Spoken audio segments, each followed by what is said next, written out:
자, 지금 저희 스튜디오에는 항상 상업용 부동산 관련해서 좋은 얘기해주고 계시는 안드라스 윤 대표님 나와 계십니다. 대표님 안녕하십니까? 네, 안녕하세요. 최근에 월스트리트 저널에서 보니까 올해 1분기 호텔 세일이 125억 달러? 네. 굉장한 숫자가 나왔습니다. 완전히 회복이 된 거라고 봐야 되는 건가요? 어떻게 보느냐에 따라서 실질적으로 틀린데, 일단 코스타 통계에서 얘기가 나오기로는 2016년 이후에 분기별로는 최고점 이라는 결과가 나왔습니다. 네. 실질적으로 분기별이죠. 여기에 조금 주목할 필요가 있는데요. 네. 이제 말이 아다르고 어다르지 않습니까? 네. 그래서 저는 실질적으로 이것이 2021년이나 2022년에 대한 전체적인 연도별의 최고점이 아니라 단지 이제 3개월치 아니겠습니까? 네. 어찌됐든 1월부터 3월까지의 그런 통계인데 가장 많은 트랜잭션이 이루어졌다. 그런데 실질적으로 제가 이제 2016년도, 17년도 이때에 호텔 세일을 현장에서 뛰면서 가장 많이 이렇게 했었거든요. 네. 그러니까 지금은 사실상 과연 어떤 물건이냐에 따라서 네. 지금 제가 볼 때는 이런 투자자들, 이 호텔에 관련된 세일은 조금 큰 사이즈, 예, 왜냐하면 지금 현재는 인베스터들이 좀 움직이는 네. 그런 어떤 추세가 아닌가 저는 그렇게 보아지고요. 네. 그렇게 했기 때문에 사실상 방 100개 이상의 이런 좀 큰 단위들의 호텔을 투자자들이 소위 말하는 bright future, 이제 코로나 시대에 암흑기는 조금 지나갔다고 보고 네.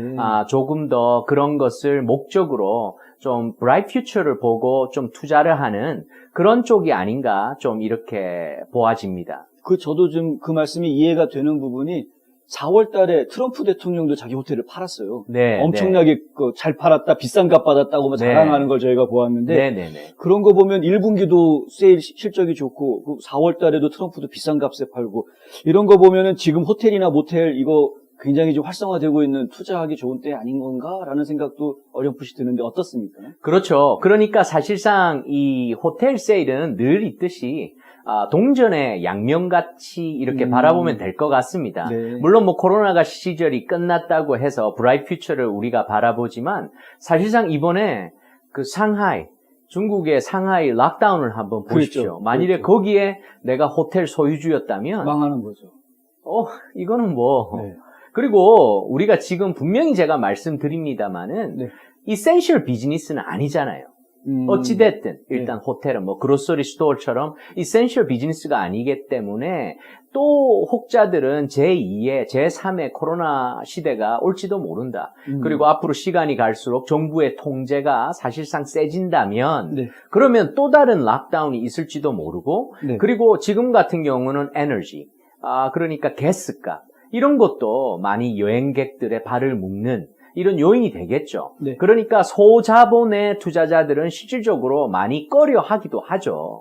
그러니까 이것이 과연 무엇을 바라볼 것인가, 내가 앞을 내다보고 지금 어느 정도 가격일 때에 투자를 하는가, 아니면 조금 리스크 때문에 망설이는가. 또 하나의 리스크 저는 보는 것이 네. 바로 인플로이먼트입니다. 그렇죠. 실질적으로 내가 돈을 주고 호텔을 산다고 해도 네. 지금 일하는 사람을 찾기가 조금 힘들지 않습니까? 맞습니다. 네. 지금 어떤 그런 부분도 고려를 해야 되지 않나. 그래서 저는 통계적으로는 상당히 장밋빛이죠. 장밋빛이지만 저 개인적으로는 지금 현재 좀 트랜잭션이 이루어지고 이런 지금 상황 하에서 조금 작은 단위의 소규모 이런 투자자들의 트랜잭션이 조금 많이 이루어져 있고 어느 정도 미디엄, 그러니까 5 million에서 한 10 million 정도 되는 이런 부분은 조금 제 생각에는 너무 좀 밸류가 조금 오버프라이스 되어 있지 않나. 이거는 제 정말 개인적인 생각입니다. 네네. 그러나 정말 이렇게 통계적으로만 봐도 작년 3월에서 올해 3월의 호텔 밸류를 비교한다면 똑같은 인컴 기준으로 했을 때 18%가 증가했답니다. 네. 그러니까 그만큼 돈을 더 주고 사야 된다는 건데 참 재미있는 게 지금 많은 신문이나 이런 데서 얘기를 하는 게 뭐냐면 prices on hotels are outpacing profits. 결국에 매상 대비 호텔 값이 지금 너무 비싸다. 조금 이런 부분을 생각해 봐야 될 것 같습니다. 네. 흔히들 이제 인플레이션이 한참 높을 때에는 높은 인플레이션을 충분히 상쇄해 줄 수 있는 것이 부동산 투자다 이런 얘기들 많이들 하시는데요. 네네. 지금 뭐 1년 사이에 18% 가치가 증가했다 그 이야기는 인플레이션은 뭐 지금 8% 올랐다 이렇게 얘기하는 거니까 그거보다는 훨씬 더 올랐다. 네. 그렇게 보니까 지금 말씀하신 대로 약간 거품이 좀 끼어있다는 느낌이 들기는 드는. 그렇죠, 그렇죠. 그러나 이제 이거는 또 어떻게 보느냐에 따라 틀리지만, 네. 뭐 저의 어떤 지극히 개인적인 좀 네. 생각입니다. 네. 알겠습니다. 그 일반적으로 이야기하는 커머셜 부동산에서 캡 레이트라는 게 있잖아요. 그렇죠. 이거하고 지금 이제 호텔, 모텔 비즈니스들 이건 좀 어떻게 비교를 좀 해야 되나요? 네, 제가 이제 주로 많이 하는 것이 커머셜 부동산, 소위 말하는 건물이죠. 네. 건물은 정말 뻔하다고 보시면 됩니다. 왜냐하면 이미 리스 어그리먼트를 통해서 계약이 몇 년 동안 결정이 돼 있기 때문에 테넌트의 변동사항 없이 나에게 들어오는 수입과 지출이 너무 뻔합니다. 그렇죠. 그렇기 때문에 항상 익스펙트를 할 수 있기 때문에 당연히 캡레이트이 클수록 좋죠. 네네. 그러나 자 우리가 호텔이나 모텔을 바라보게 된다면 건물뿐만이 아니라 비즈니스까지도 포함을 하잖아요. 그렇죠. 그러면 간단하게 봤을 때 이 레버뉴와 익스펜스가 항상 변동이 있습니다. 그죠? 그렇기 때문에 참 안타까운 게 호텔을 리스팅하는 어떤 이 투자 그룹들을 이렇게 보게 되면 네. 캡레이트를 내어놓고 그것을 기준으로 purchase price를 이렇게 내놓았던데 네. 정말 좀 말이 안 되죠. 왜냐하면 expense는 그 주인이 누구이냐에 따라서 텍스 리포트를 하는 게 완전히 틀립니다. 소위 말하는 감가상각도 내가 depreciation도 내가 원하는 대로 뺄 수가 있고 네. 그리고 정말 많은 부분에서 그러니까 한 예로 제가 일단 우리 패밀리가 여러 가지 차를 소유하고 있어요. 그러면 그런 모든 차값을 내 비즈니스로 뺄 수 있는 부분도 되지 않습니까? 가능하죠. 그러니까 그런 여러 가지 부분들이 있기 때문에 호텔, 모텔은 가장 중요한 것이 레버뉴를 어떻게 찍느냐는 것입니다. 익스펜스는 얼마든지 컨트롤할 수가 있지만 이 레버뉴는 정말 그 호텔이나 모텔의 밸류를 결정하는 가장 큰 요인이라고 보시면 되거든요. 그래서 정말 일반적으로 이전 같은 경우에는 한 3배에서 4배 그러니까 매상의 3배에서 4배 주로 이런 식으로 거래가 되어졌다면 지금 현재는 거의 4배에서 5배 정도로 이렇게 상승이 됐다고 바라봐야죠. 네. 그러나 이 재밌는 게 많은 분들은 우리가 한 면만 계속 봅니다. 네. 그러나 이것은 주마다 틀리죠. 그렇죠. 모든 스테이트마다 틀립니다. 우리 조지아가 틀리고 캘리포니아가 틀리고 네. 이 매매가가 정말 틀립니다. 또한 다운타운이냐 칸출이냐 그렇죠. 그리고 하이웨이에 붙어 있냐 안 붙어 있느냐 그리고 이 관광단지이냐 아니냐 이런 차이점에 따라서 그런 어떤 매상의 몇 배의 가격이 결정되어지는 것이죠. 네, 그렇군요. 그 호텔 가격이라는 게 이제 굉장히 신경 써야 되는 요소들이 여러 가지가 있는 거거든요. 네. 와. 그 보통 그러면 어떻게 결정을 합니까? 네, 이거 정말 사야 되는 거다라고 네. 이야기할 때는.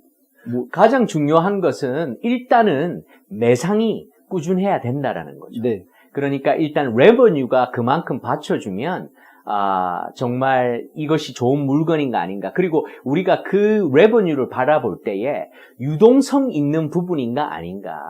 저 이전 같은 경우에 제가 이제 콜로라도에서 한창 거래를 할 때 네. 콜로라도 북쪽에 다운타운 덴버에서 약간 북쪽에 호텔들이 정말 불티나게 팔렸을 때가 있거든요. 그런데 그때만 해도 셰일 가스를 엄청나게 뽑아낼 때입니다. 그랬기 때문에 모든 비즈니스, 가스를 뽑는 비즈니스가 그쪽에 집중되어서 네. 갑자기 막 사람들이 몰려드는 거죠. 네. 일자리가 창출되게 돼 있고. 네. 그러나 어느 순간에 바로 그것을 스탑을 하더라고요. 네. 그러더니만 그런 회사들이 다 빠져나가는 걸 봤어요. 네. 그러니까 매상이 30%가 바로 떨어지는 거죠. 저런. 그러니까 이런 부분들을 잘 봐야죠. 어떤 곳에는 군부대가 있죠. 네. 그래서 그 군부대를 통해서 계속해서 뭐 졸업식이라든가 뭐 이런 것들로 해서 꾸준한 매상을 이렇게 이루는 것들이 있고요. 네. 그래서 또 어떤 물건들은 또 하이웨이가 있기 때문에 왔다 갔다 하면서 스탑하는 어떤 그런 또 측면도 봐야겠고요. 그래서 로케이션을 정말 무시를 할 수가 없습니다. 네. 그런데 어떤 경우에는 정말 너무나도 모텔이 다 잘 되고 있는데 그 도시가 하루아침에 죽어버릴 수도 있잖아요. 그렇죠. 그러니까 이런 부분들도 예상을 해야죠. 그래서 가장 중요한 것은 우리가 캡레이트 하는데 이런 부분에 현혹되지 마시고 호텔이나 모텔을 사실 때에는 분명히 레버뉴가 얼마만큼 꾸준하게 앞으로도 변동사항이 있을 수 있는 가능성이 있는가 없는가를 보고 그 매상을 보고 공격을 해야 된다고 저는 생각합니다. 그렇군요. 이 매상이라는 부분은 사기칠 수 없는 부분인가요?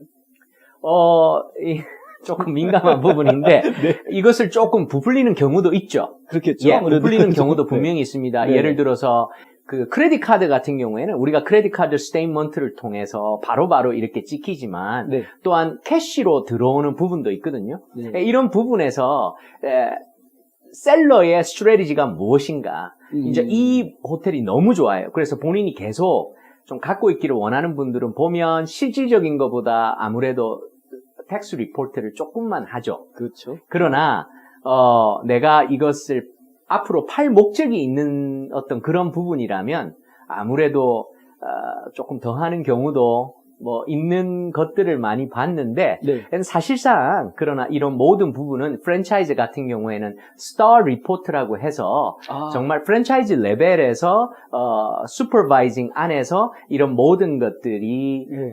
계산되어지는 그렇게 네네. 되기 때문에 그러나 이제 개인 모텔 같은 경우에는 내가 결정해서 매상을 이렇게 들어오는 족족 보고를 할 수가 있거든요. 그렇죠. 그러니까 이런 부분도 잘 평가하셔서 두루두루 결정을 해야 된다고 봅니다. 네.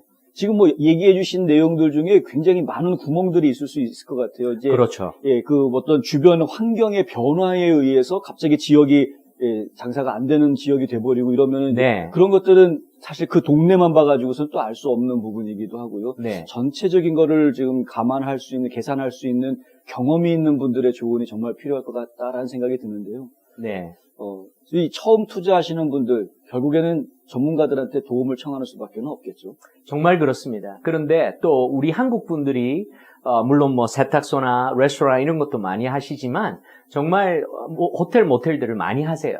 왜냐하면 그만큼 수익성이 좋기 때문에 이것은 검증된 부분이기 때문에 많이들 하시는데 근데 실질적으로 주위의 지인의 추천을 통해서 이렇게 소개를 받고 시작을 하게 됩니다. 네. 물론 내 가족들이 하는 경우에는 정말 실질적인 모든 부분들을 알게 되지만 주위의 지인들의 추천을 통해서 그러나 그분들도 본인의 모텔이나 호텔 이외에는 또 다른 부분에 대해서는 잘 모르는 모를 수 부분이 있죠. 있거든요. 왜냐하면 텍사스에 계신 분이랑 조지아에 계신 분이랑 호텔을 운영하지만 분명히 다른 요소들이 있단 말입니다. 그렇죠. 그래서 그런 여러 가지를 이렇게 봐야 되는데 그래서 이것이 매우 민감한 부분입니다. 왜냐하면 한마디로 커머셜, 리얼 에스테이트에 속하지만 건물만 하는 것이 아니고 안에 비즈니스가 들어가기 때문에 이것은 거기에 따른 노하우 그리고 얼마만큼의 인력으로 얼마만큼 퀄리티로 서비스를 제공하느냐에 따라서 업앤다운이 많기 때문에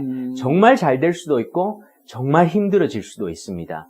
그래서 이런 부분들은 이미 사시기 전에 정말 철저한 검증이 필요하고 네. 그래서 왜 참 재미있는 얘기가 호텔을 샀다가 잘못 사서 망했다는 얘기는 많이 듣죠. 그러나 많은 분들이 또 호텔을 작게 시작했지만 그것을 통해 크게 일어났다는 얘기도 이렇게 많이 듣습니다. 네. 자, 그렇기 때문에 살 때에 많은 검증을 거쳐서 사기를 저는 적극적으로 추천합니다. 예.